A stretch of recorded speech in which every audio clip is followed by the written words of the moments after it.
Assalamualaikum warahmatullahi wabarakatuh. Baiklah, di video pembelajaran ini akan membahas mengenai penjelasan pemikiran ekonomi Islam menurut Adam Smith.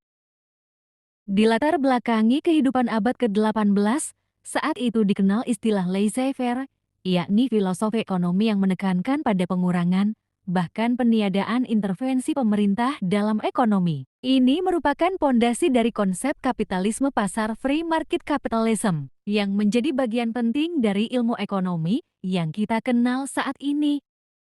Smith dikenal sebagai sosok yang memiliki pemikiran mendalam pada masanya. Salah satu karyanya tertuang dalam An Inquiry into the Nature and the Causes of the Wealth of Nations, atau lebih dikenal dengan The Wealth of Nations, yang terbit pada ke-1776.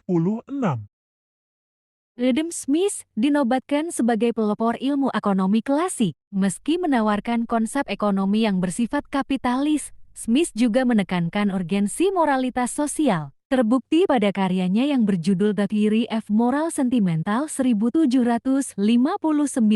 Dalam buku tersebut, Smith menggarisbawahi pentingnya rasa simpati sebagai elemen moral dan perilaku manusia. The Theory of Moral Sentimental Adam Smith. Pertama, betapapun egoisnya seseorang, ia tetap memiliki kepentingan bagi kemanfaatan orang lain dan bersedia memberikan kebahagiaan untuk mereka, meski tidak memperoleh apapun. Ini juga berlaku ketika terjadi kesedihan, saat ada orang lain mengalami kesedihan, pada suatu momen ia juga ikut merasakan kesedihan itu. Kedua, merasakan yang orang lain rasakan merupakan bentuk simpati yang timbul dari individu. Ketiga, ada suatu hasrat individu yang menonjol, yakni cinta. Di jalanan terdapat paduan antara kemanusiaan, kebaikan, persahabatan, dan kepercayaan diri yang memunculkan rasa simpati dalam derajat yang berbeda-beda. Keempat, nilai keutamaan manusia jauh lebih mulia daripada rasa sakit, kemiskinan, ancaman, serta kematian. Kelima, sifat memuliakan kekayaan dan kekuasaan di satu sisi, serta menolak atau memakai kemiskinan di sisi lain, menimbulkan kesenjangan dalam tatanan bermasyarakat. Ini merupakan pemicu terjadinya kejahatan korupsi. Keenam, adalah suatu keharusan bahwa baik yang kaya maupun yang miskin mendapatkan penghormatan yang setara.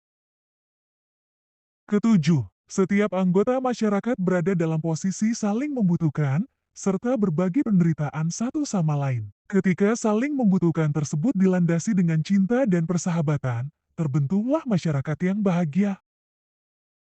Kedelapan, setiap individu terjalin dalam kesepakatan bersama dan berada dalam kebersamaan itu untuk suatu kepentingan.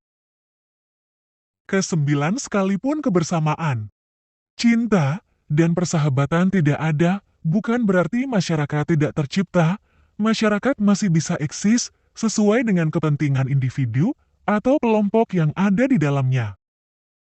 Kesepuluh, masyarakat tidak akan terbentuk apabila setiap individu saling menyakiti satu sama lain. Ke-11, manusia secara hakiki membutuhkan kebersamaan dengan individu lain, baik untuk kepentingan pribadi maupun kepentingan bersama. Poin-poin tersebut menunjukkan bahwa, meski dikenal melalui konsep kapitalisme ekonomi untuk menuju kesejahteraan welfare, namun Smith menekankan pentingnya moralitas dalam mencapainya. Dari perspektif ekonomi, Smith menitikberatkan gagasan pada nilai tenaga kerja, the value of labor, yakni bahwa produktivitas tenaga kerja merupakan faktor kunci untuk menciptakan kesejahteraan. Salah satu konsep yang terkenal dalam pandangan ekonominya adalah the invisible hand. Menurutnya, ketika individu memaksimalkan kemampuannya, maka akan tercapai output yang efisien untuk seluruh masyarakat. Ia menegaskan bahwa upaya individu tersebut tidak bertentangan dengan kepentingan masyarakat, mengingat upaya ini termanifestasi dalam perdagangan bebas antar individu.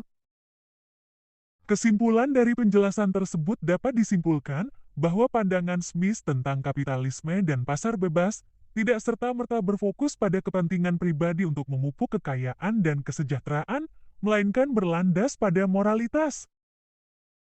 Sekian video pembelajaran dari kami. Apakah ada pertanyaan mengenai materi yang telah disampaikan? Baiklah, kami akhiri video pembelajaran ini. Waalaikumsalam warahmatullahi wabarakatuh.